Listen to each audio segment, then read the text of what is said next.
要么还钱，要么嫁给我，你总得选一样吧？东北，你别吓唬姐，快醒醒！这声音好熟悉，特别像自己的姐姐。可她明明在1986年夏天跳河自尽的。我在哪儿？好冷，姐，我是在做梦，一定是在做梦。东北，你醒了，疼不疼？你可算醒了，吓死姐了。啊，好的。如果是做梦，怎么会如此真实？行了，也没事，嚎什么丧？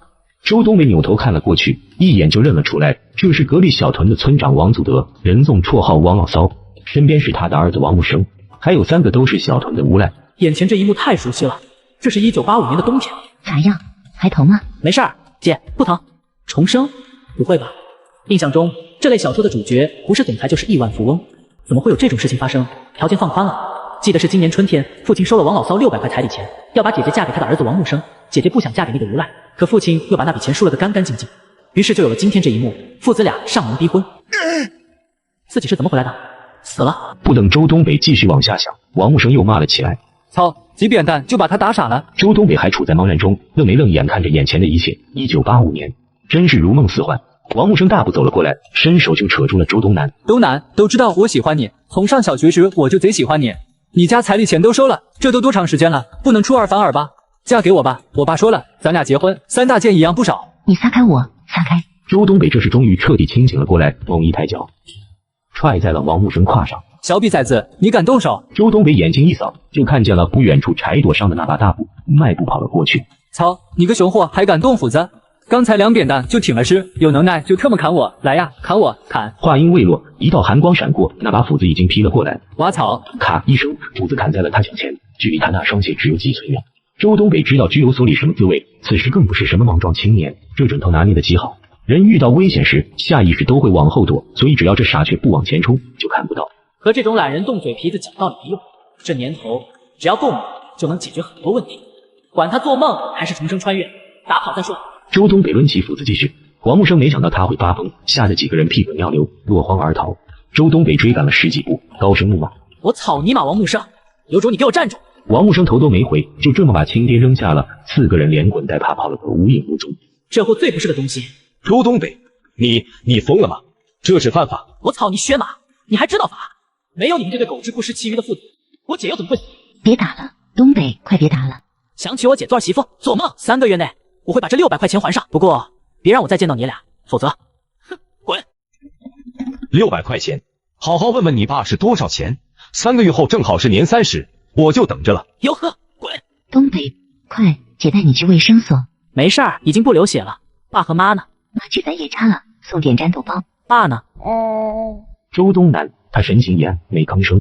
周东北心头火起，他这个爹是朵奇葩，肩不能担，手不能拎，农活一点不会干，每天不是赌钱就是搞破鞋。要不是当年母亲家里成分不好，又怎么会远嫁他这样的男孩？要不是因为他输光了那600块钱的彩礼钱，王老骚父子怎么可能上门逼婚？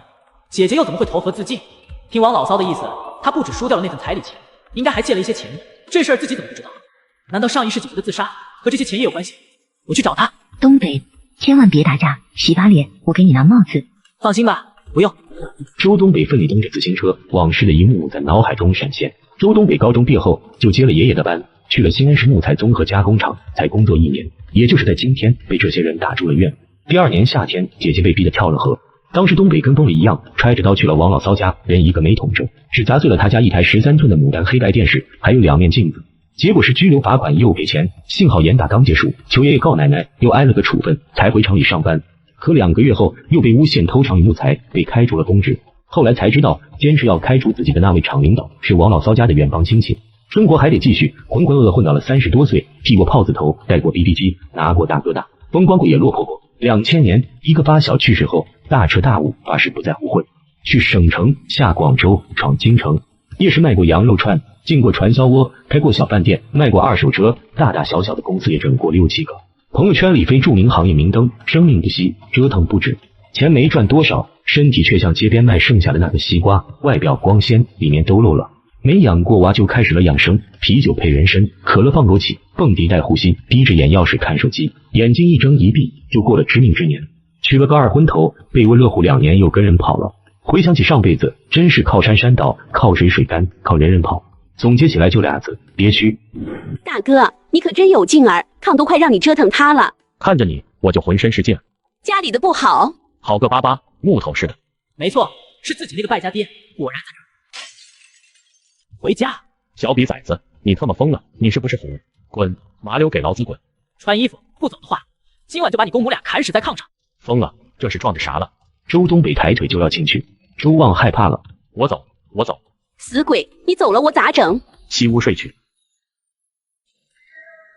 行，小兔崽子出息了，敢来搅和你老子的好事，咋地？还敢打劳资？周东北一声不吭盯着周旺，眼前像放老电影一样，好多片段一一闪过。小时候，父亲常牵着自己的小手去游泳、抓灵蛙，带着姐姐上山采蘑，好不容易吃上一次肉，也会把肥肉给自己，瘦肉给姐姐，而他自己一口都舍不得吃。想不起来，父亲是从什么时候起变成了现在这个样子。来，砍我！来砍我！来呀！不怕天打雷劈，你就动手！来，老子把接班的机会给了你，又辛辛苦苦供你上学，怎么着？还想砍劳资？看把你出息的！你以为我愿意接这个班？要不是你没正事儿，我又怎么不去上大学，去接我爷的班？你供我上学，你一天天不着家，除了赌就是胡搞，田里的活都是我妈在干，你动过一根手指头吗？你也好意思说？这些年你赚过一分钱吗？你拿什么供我？是我妈在田里焊珠子，掉地上摔八瓣；是我姐初中没毕业就去砖厂风吹日晒雨淋；是他们供我读完的高中。家长会你去过吗？我班主任是男是女你知道吗？我学习是好是坏你知道吗？高考多少分你知道吗？你放屁！周东北嘴唇颤抖，眼角已经湿润，见他要动手，一抬腿就把他绊倒在地。周旺没想到平时蔫头巴脑的儿子真敢动手，躺在地上就开骂：“你个畜生！”说，除了那600块的彩礼钱，你还在王老骚家借了多少钱？说890多少？890块钱，再加上那600块钱彩礼钱，就是1490块。现在是1985年，万元户依旧是主流的存在。我每天在剧目车间挥汗如雨，哪怕刚刚经过了工资改革，哪怕自己还是高中学历，洗礼费、劳保费，还有新出台的奖金政策，一个月的工资也不过才62.70元，光靠工资，不吃不喝也得接近2年才能还上。上一世真是活了个稀里糊涂，父亲欠了这么多钱，自己竟然不知道，怪不得姐姐会投。你可真是我亲爹！都是亲家，赢钱我就还他了。你是借钱吗？你这是卖姑娘！以后老老实实在家帮我妈干活。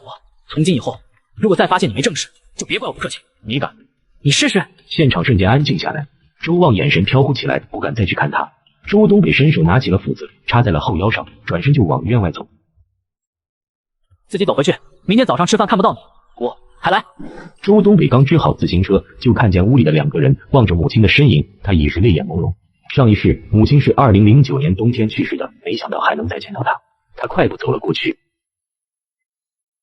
咋了？这是咋了？妈，没事儿，就是脑袋破了的小口子。我这个样子就是想吓唬人。你呀你，咋不给你弟戴个帽子？万一受风咋整？周东北陪着2个人在屋里笑嘻嘻地安慰着他。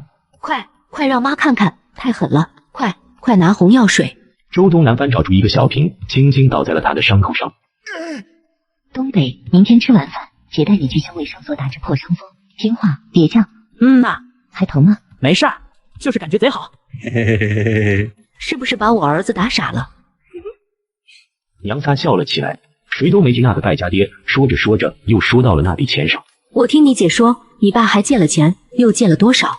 没多少，就几10块钱。妈，你放心，这个钱我肯定能还上。周东北没敢说又借了800多，说了只能让他更上火，什么用都没有。又聊了一会儿。妈，早点睡吧。睡吧，你姐把你那屋炕都烧好了。妈，我下周是夜班吧？这孩子一天天毛棱三光的，真糊涂了。你这周是白班，今天周天休息，下周可不就是夜班吗？哦，知道了。妈，我咋觉着东北哪儿不一样了呢？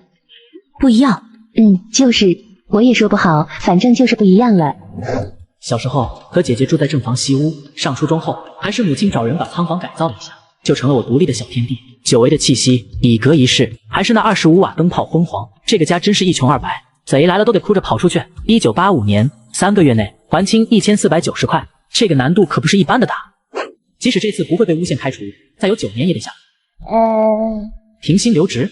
对啊，平薪留职。平薪留职的好处是可以按月向原单位缴纳待业保险基金、养老保险基金及其他费用，可以计算连续工龄。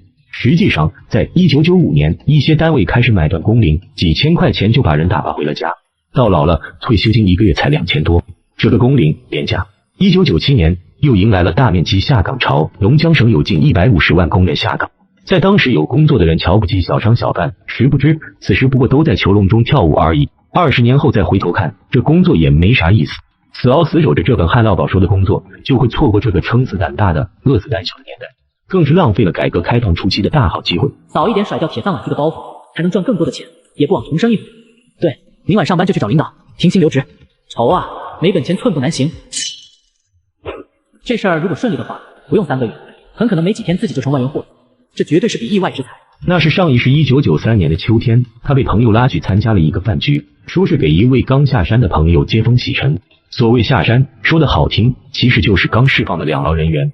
当晚是在市工人文化宫对面一家炖菜馆吃的，单间里乌烟瘴气，10几个人已经喝了2个多小时。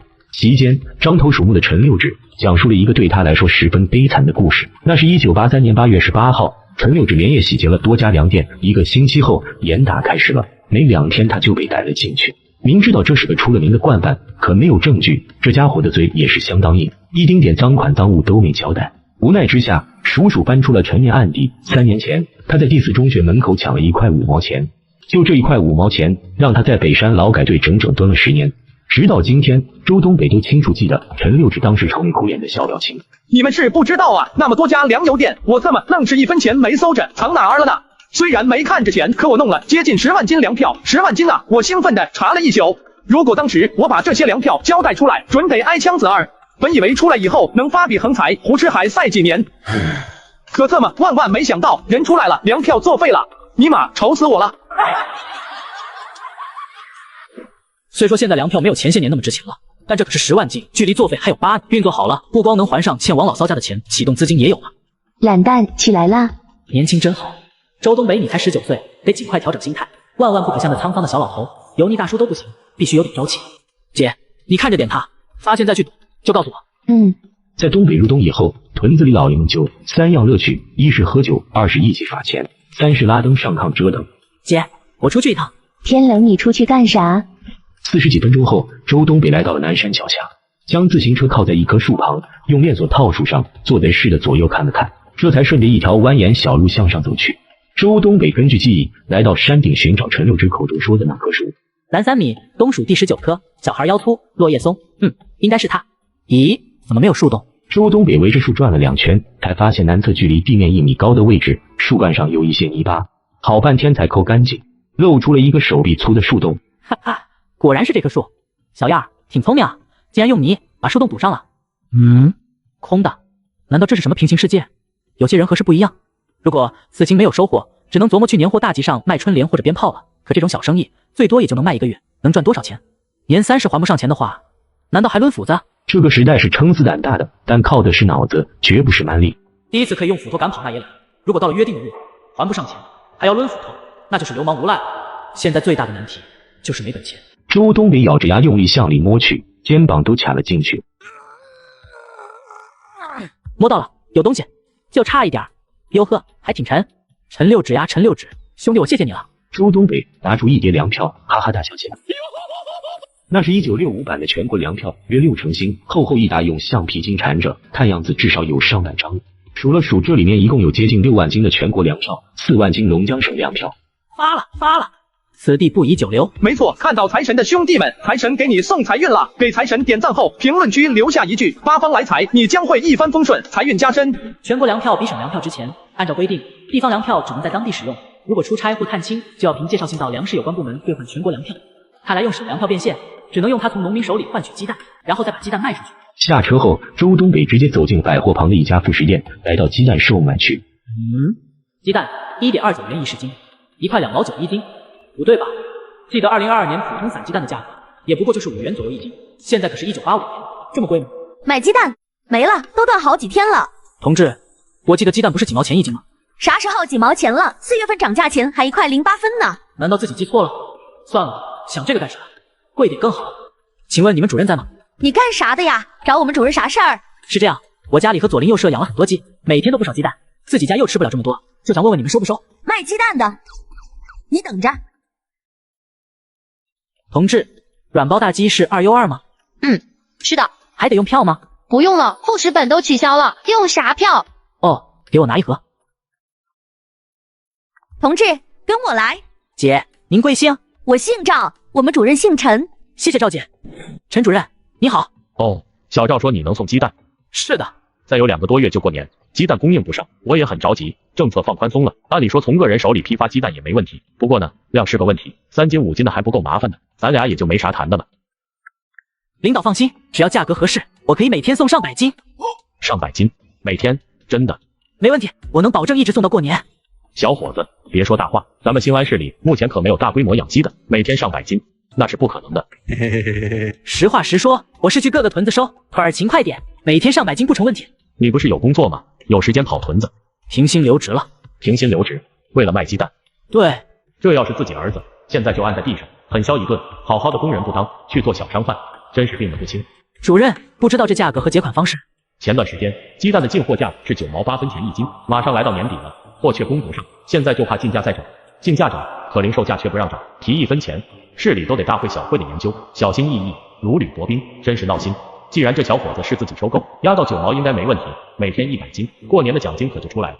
哦，对了，小同志贵姓？免贵姓周，周东北。是这样，每天100斤，1个月一结账，这些呢是没有问题的，只是价格嘛，咱们零售价是1块2毛9一斤，收购价是9毛，红皮儿白皮儿一个价，你看看吧，不行就算了。陈爱民说完，就拿起了自己的大茶缸子，低头滋漏喝了一口，意思很明显，已经端茶送客了，不同意你就可以走了。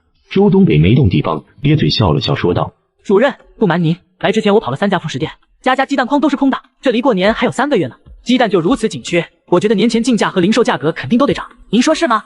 涨不涨价是我能说的算的吗？价格双轨制嘛，将计划外的粮油以及副食产品价格交给市场，相信领导比我更懂，涨不涨价还要取决于供需关系。只不过我们兴安市天高皇帝远，什么事情都慢半拍，如果要我说，零售价应该很快就会交给市场决定了。交给市场，那不就乱套了吗？不会，一定会出台指导价，给一个上下浮动的范围，例如20%。不可否认，这小伙子说的有道理。你继续。主任，我这人实在，不会藏着掖着拐弯抹角。实话实说，3家店给了我3个价格，从9毛5到9毛7，又到9毛8。本以为您这是咱们市里最大的副食店，价格怎么着也能给到1块钱。您知道，我也不容易，零下20-30度，下屯收鸡蛋是个辛苦活，1斤也就赚个2-3分钱的差价，没人愿意干，太难了。就这样吧，陈主任，打扰您了。喂，你的烟拿出来，就不能再收回去，这是孝敬您的，再见。回来吧。周东北停住了脚，咧嘴笑了，瞬间收回笑容，转过了头，脸上带着一丝疑问。1块，每天100斤，1个月一结款。陈爱民说完以后，清楚的看见这个年轻人一脸惊喜，大步走了过来，离老远就伸出了双手。陈主任，谢谢，合作愉快。每天100斤，什么时候开始？最多3天。好，一直到过年，你可不能食言。领导放心，保证完成任务。领导家过年的鸡蛋就包我身上了。你这个小周啊，不错不错。粮票变现的事情基本捋顺了，可停薪留职是一大关，阻力不是厂子，而是自己爷爷。老爷子在加工厂干了一辈子，非常有感情，自己是他的大孙子，所以接班时不顾另外2个叔叔和姑姑的反对，硬是把工作给了自己。这才上了1年的班，就要辞掉这个工作，这老倔头还不得把我削秃噜皮。早些时候为了供周东北上学，姐姐初中没毕业就上了班，父亲天天抓捕招引，家里口粮不够，一家人吃地瓜都吃浮肿了。去年高2参加高考，东北考了462分，整整高出了龙江省高考文科录取分数显示分，可最终还是含着泪撕了哈师办的录取通知书，毅然决然接了爷爷的班。思来想去，还是得先斩后奏，反正都得挨上一顿打。如果打完说啥也不同意的话，这顿打可就白挨了。市总工会到了，有下车的同志往门口走走。周东北从后门下车，去木材加工厂方向海药岛2号线，下车才走几步，身后公共汽车气动车门关上的同时，一个女人惊呼起来。停下！周东北连忙回头，就见一个女人倒在了地上，公共汽车正拖着她往前跑。停车！停车！快停车！停车！救命啊！停车！停车！你怎么样？你瞎呀？看不见有人被拖了这么远。后视镜有误，没看清。大姐，用不用去医院？大姐，我送您去医院检查一下。你看衣服都坏了，所有损失我赔。算了，就是吓一跳，没受伤。这是遇到好人了，换个人还不得讹死你。就是，幸好是冬天，路滑，人拖了这么远也没事儿。多亏这个小伙子了，那2条大长腿跑得贼快。啧。太谢谢你了，不然后果真是不敢想。没有我，还有别人呢。谢啥呀？您没事就好，我走了。喂，你叫啥？在哪儿上班？女人话没说完，周东北已经转身大步走了。哎，小伙子，这个人自己绝对见过，是谁呢？哦，这个女人姓赵，是新安市总工会的副主席。厂里工会活动的时候，我见过她。她丈夫是市建委副主任，叫什么来着？对了，叫梁建国。对，就是叫梁建国。怪不得觉得他面熟，在潜意识里就知道这个女人不简单。80年代后期，林区最牛的几个单位，物资局、木材教育局和建委搭上一条线就行，运作好了就是一座金山，一个聚宝盆。周东北想到这里后，一个计划渐渐清晰起来。不过这里有个难题，在1980年北山居民区的重建完全是公对公行为，承建公司是苏省一家大型国营建筑公司，个人想承包建筑工程，此时在新安市绝对不可能的，只能另辟蹊径。今天这事儿巧了，得好好琢磨琢磨，如何利用上这层关系。此时的东北，甚至在往后几十年，都是一个关系型社会，大城市那一套在这儿弯不转。无论升官发财还是出门办事，首先就是关系。例如去医院看病，大部分人想的不是哪家医院好，而是哪家医院自己能找到关系。哪怕是7大姑8大医院帮表妹同学弟弟的媳妇，在这家医院有了关系，心里才有底。简单一句话，没有关系寸步难行。什么？停薪留职？主任，您知道我家什么条件？我爸又欠了一屁股饥荒，指望这点工资肯定是不行了，我得出去做点小生意。糊涂，不行，绝对不行！刚涨完工资，现在又有奖金拿，你是不是虎？是5块钱奖金不多，可以后还能涨呢。干个体户能有什么出息？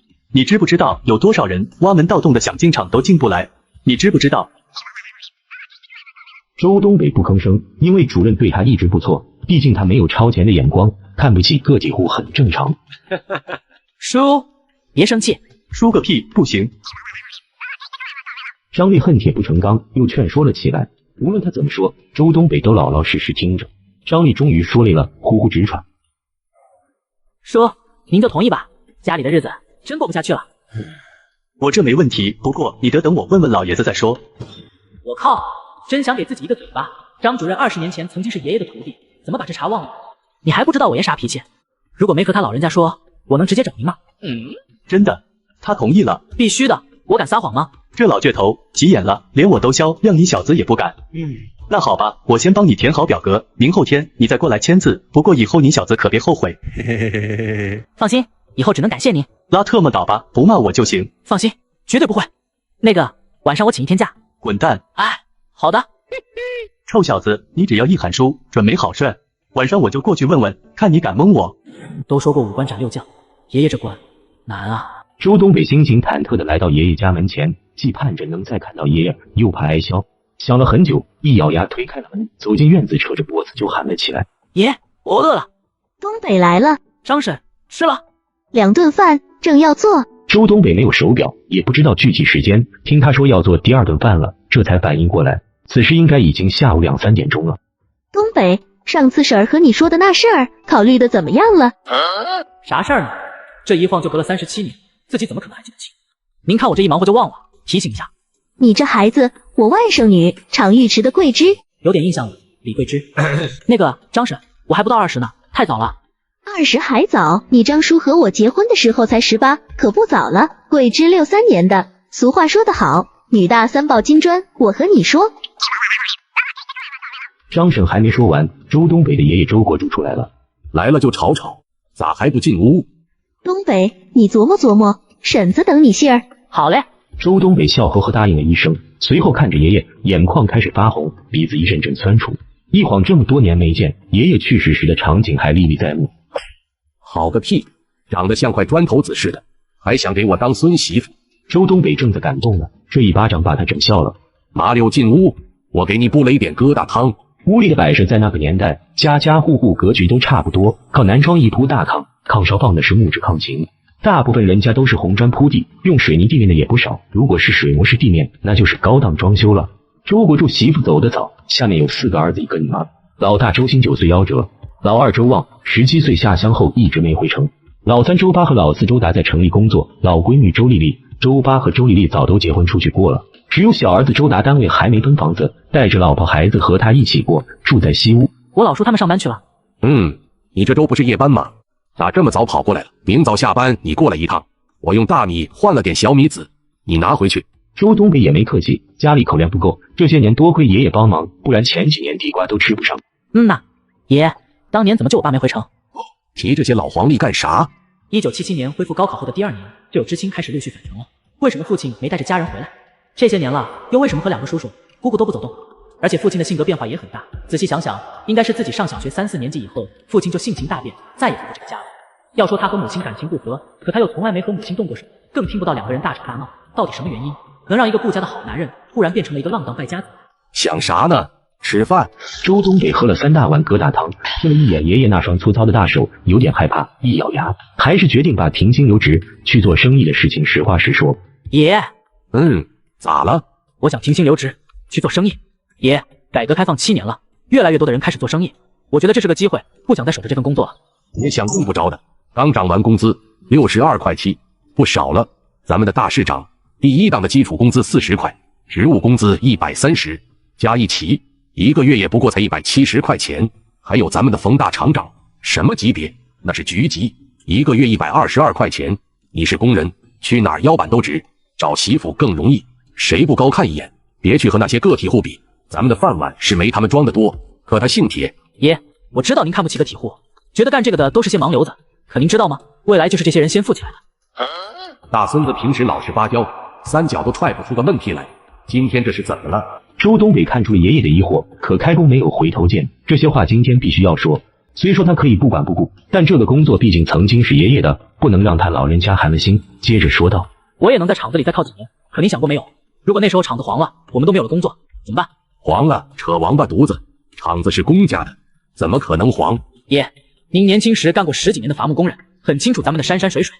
您说再这么砍伐下去，还有多少树可砍？还能砍多少年？周国柱愣了，拿着烟袋不再吭声，静静地看着。一棵大树从幼苗到成材，少则几十年，多则上百年。都说靠山吃山，可如果有一天成材的树都没了，上面还能再让砍吗？到那时候，咱们的木材加工厂怎么办？爷，您很清楚我不是危言耸听，因为这种可能性太大了。也许3、5年，也许10年、8年，那时候真没了工作，再想自己做生意就更难了。周东北说了很多，也累了，房间里安静下来。出人意料，老爷子并没有再反驳他，更没骂人，这反而更让他忐忑起来。周国柱没有说话，而是从木柜里面拿出了厚厚一沓钱，有10元的，也有5元、2元和1元的。爷，你这是？我知道你爸一定又惹祸了，不然你不会着急赚钱，也攒了这么久，一共也才523块钱。本来想给你以后结婚用，就算咱们买不起电视，但起码手表、自行车和缝纫机咱得买。爷才61岁，还不算老，社会在变，我看得清清楚楚。你说的这些一大半我都听不太懂，可我得承认有理，也舍不得这个工作，更不想让你去做什么个体户。可俗话说得好，穷则生变，想改变生活就不能死熬死守。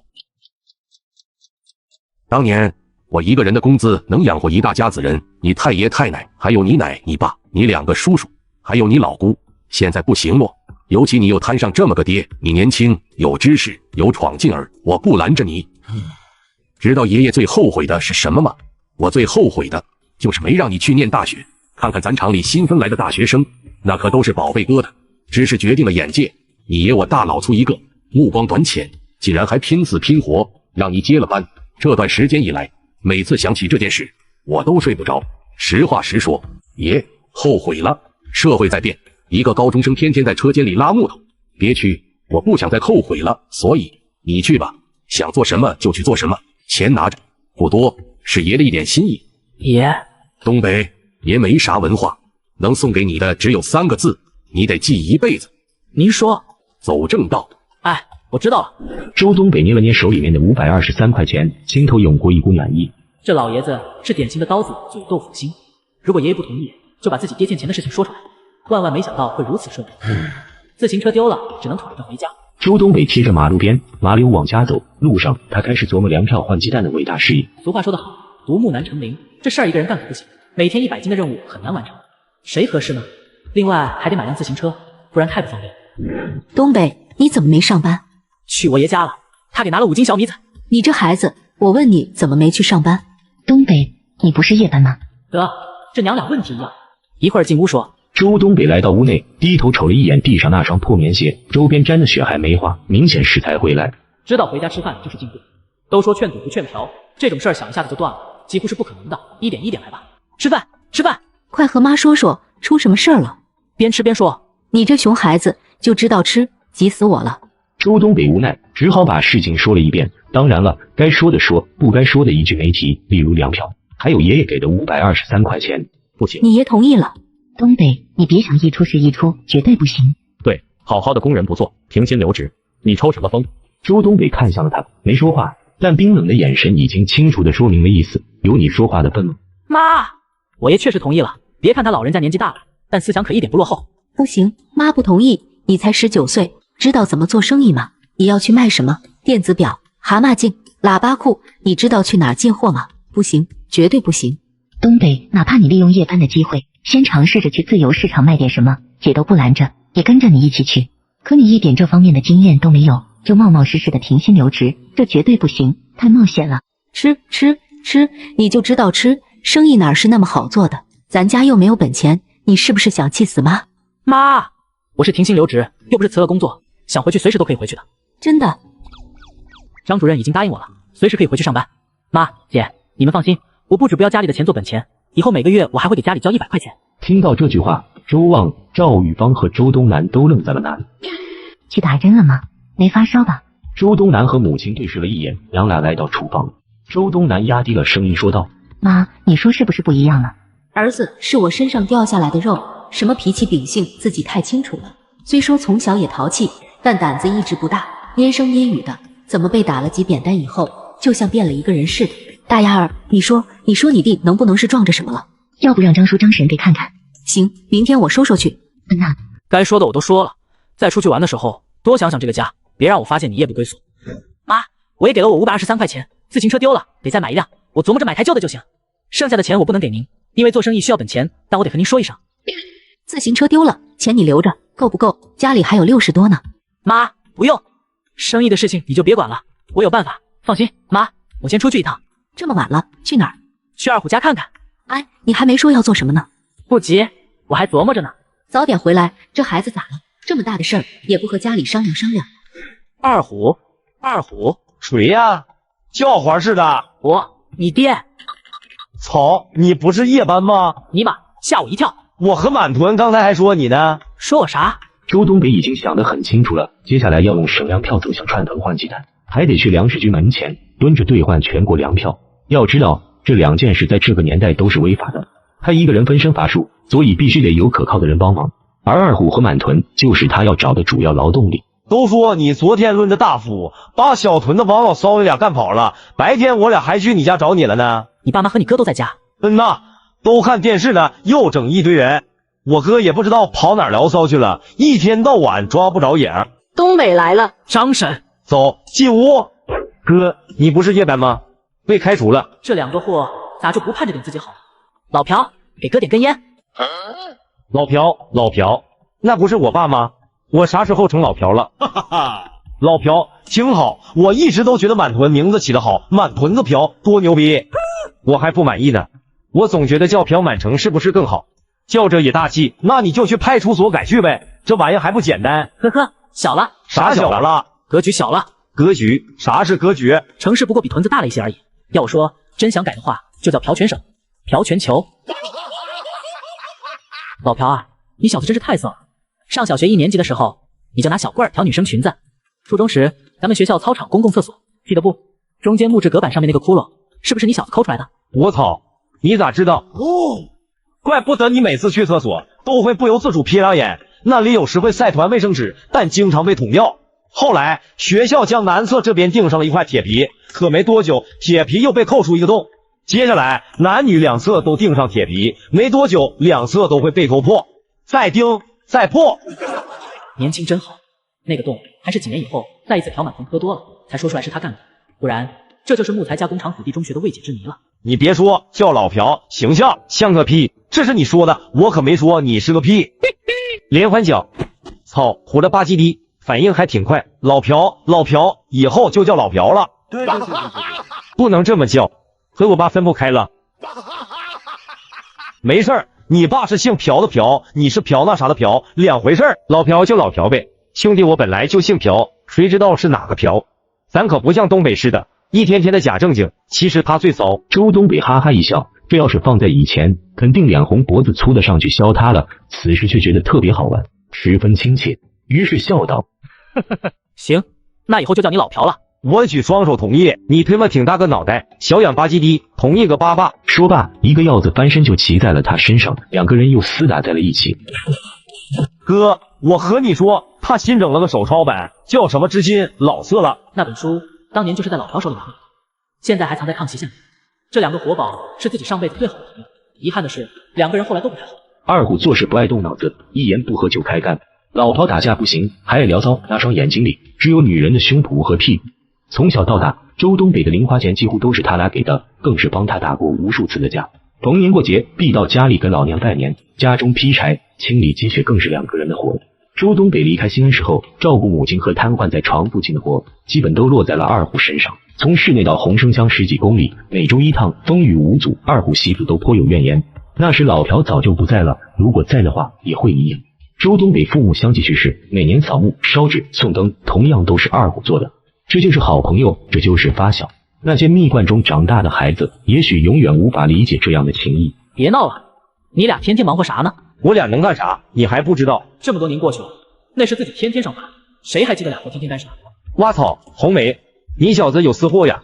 骗得我天天偷你爸旱烟抽。说啊，我们能干啥？想去耍钱，可都比他们脸都干净。天天在家里窝着看电视、玩扑克，偶尔上山去拉点柳条子烧火。我有个来钱的道，你俩想不想听？啥？上山偷木头卖？不行。哥，你知道1立方的红松原木能卖多少钱不？多少？去年1立方米的3等红松原木还是32块钱，知道今年多少了吗？快这么说。今年木材价格放开后，计划外的木材价格开始随行就市，3个等级的红松原木价格分别是65、75和90，就连等外材的价格都疯涨到了50块钱。记得直到1998年，新安市才实施了天然林资源保护工程，禁伐、限伐，大幅减少了商品木材产量。也就是从那时候起，各林业单位的日子开始不好过了。到了2008年，国内从老毛子进口松树原木的平均价格已经到了175美元1立方米。一等材90块钱1立方米，咱哥仨就算一天整下来一根，1个月最少也能整几百块钱，好卖吗？谁买啊？我听说有些去加工厂买板材的，现在也开始买计划外的了，虽然价格贵了1倍，可不需要指标啊。哥，你在厂子能不能接触到这些人？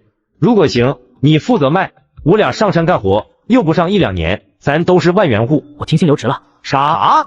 你疯了？知不知道你那个工作多让人羡慕？我妈一说我就拿你做例子，都烦死我了。啥情况啊？咋不干了呢？1个月60多块钱呢，你爷不笑死你。周东北把事情简单讲了一遍，听得两个家伙大眼瞪小眼。得嘞，这就是命，注定咱哥仨一起发大财。对，快滚犊子吧！偷木材的事儿你给我打住，赚钱的买卖多了，犯法的事儿坚决不能做。犯啥法呀？往林子里一钻，谁能找着咱们？你信不信？咱们现在不干，以后有的是人干。我信，谁他妈爱干谁干去，可咱们不能干。你看你咋这么死心眼呢？我和你说，刚才你问我爷会不会削我，告诉你俩，没有。我爷同意我做个体户了，不过他老人家送我了3个字，让我记一辈子。想知道是什么不？走正道，这仨字你俩也给我记住，记到骨子里。偷木头是能赚钱，可那就不是条正道。我爷虽然没什么文化，更说不出多少大道理，可这3个字就包含了一切大道理。老朴，你特么信不信？只要你前脚上山，我后脚就去市森警大队。你行，那你说干啥？换鸡蛋。啥？周东北把要做的事情说了一遍，最后又说道：我几个叔叔和姑姑，还有我爷，这几年攒了一些粮票，我又用钱和工友换了一些，咱们就用这些粮票下同换鸡蛋。大副食那边我都联系好了。哎呦，疼死我了！每个月都有这么几天，还是在坐便器上翻头条得劲，大便漫长又惬意。现在腿都蹲麻了，还特么冷。现在屁股上就算挨20停杖，我都能面不改色心不跳。真想拉一半夹断，提裤子走人。二虎这汉货，一到干活耍赖的时候，脑子比他们谁都快，竟然抢了我的词。那个哥，你也知道，我爸妈一直想让我跟着唱戏，这几天给我介绍了一副架铁领笛，据说小丫头贼好看，让我去见见。哟呵，小样，和我玩这个，1个月50块钱，你俩不干，我就去找别人。真的？去，瞧你这点出息，真给50？废话，明早8点正式上班，去市里买2杆秤，还有花筐。急啥呀？再聊2毛钱的，你还没说打王老骚他们的事呢。那玩意儿有啥说的？记住了， 8点，我在家等你俩，迟到扣工资。还扣钱呢？我红梅呢？李兰花半大老太太，50多岁，本乡人，土行孙一样的身高，一张嘴叭叭叭爆豆子一样，就是没一句实话。这些年一直干保媒拉线的活。花大娘回去了。哎呦，东北呀，这大高个子真带劲。行了，他婶子，我先回去了，你和姑娘再聊聊。慢走。等一下，花大娘，这是给王木生说媒来了。还以为小子是夜班，院子里也没有自行车，没想到千算万算还是碰到了。小子挺老实一个孩子，一定是跟老魏家和老张家那俩小子学坏了，那2个小玩意最坏。呵呵，也不算什么说媒，就是王村长委托我过来说和，他家老小子是真喜欢你姐。周东北一声不吭，只是盯着他看。他家的意思，钱不要了，看看能不能让老小子和你姐处处看。花大娘，你说，告诉王老嫂，那些钱大年30我一定都还上。至于说出对象，让王木生断了这个念头吧。好，那我就回去了。周东北见他走到了大门口，接着说了一句：花大娘，我家随时欢迎您，不过如果再提他老王家，迎接您的就只有斧头了。我知道，呵呵。乡里乡亲的，放着狠话干啥？不同意就算了。我爸回来了。赵玉芳没吭声，周东北也没再急，换了话题。妈，年前我给你买台电视机。儿子，妈不懂什么生意，可犯法的事儿千万不能干。我知道，这钱如果实在还不上，妈就回趟双城堡，你老家怎么着也能借出来几百。不用，这么远折腾啥？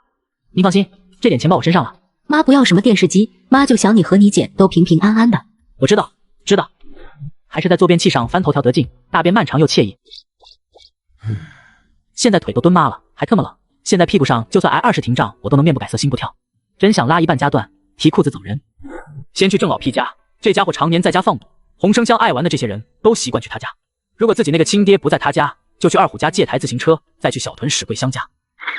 谁呀？我开门得了。周家老二找你爸的。郑叔，我爸在吗？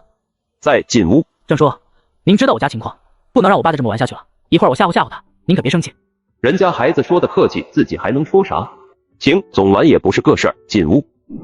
老旺，儿子喊你回家。周东北一眼就看见了坐在地桌后的周旺，一撩大衣，伸手就把斧子抽了出来，3步2步来到桌前，斧子砍在了桌子上，围着桌子的几个人吓得都站了起来。真是不好意思，打扰了。作为小辈，首先我给各位叔叔大爷赔礼道歉。房间里不是没有脾气冲又爱打架斗殴的人，可人家这孩子先是赔礼道歉，又有斧子在手，明显是来找他爸的，和自己有啥关系？所以没有一个人说话。没想到接下来他的话可就不太客气了。今天我来的目的就是想和各位老少爷们打个招呼，今后谁再和我爸耍钱，我就剁了谁的手。一定是王木生那几扁担给他打出了问题，这就不是自己儿子，绝对不是。回家，老王，回去吧。是呀，儿子也是为你好，回去的。哟，真是反天了，儿子也能教训老子了。挺好，自己正想杀鸡给猴看，就有人跳了出来，这只鸡还挺肥。你瞅啥？我草你妈里大脑袋！你再说一句，你骂谁呢？草你妈，我就骂你了。小逼崽子，给你惯出毛病来了吧？妈操！还没等他骂完，槟榔的斧子已经抵在了他的脖子上，骂声戛然而止。来，继续骂。东北可别激动，听说话，快放下斧子，有种你就和我叫号，你说我敢不敢？是不是琢磨着一会儿去报案？你不敢，滚远点！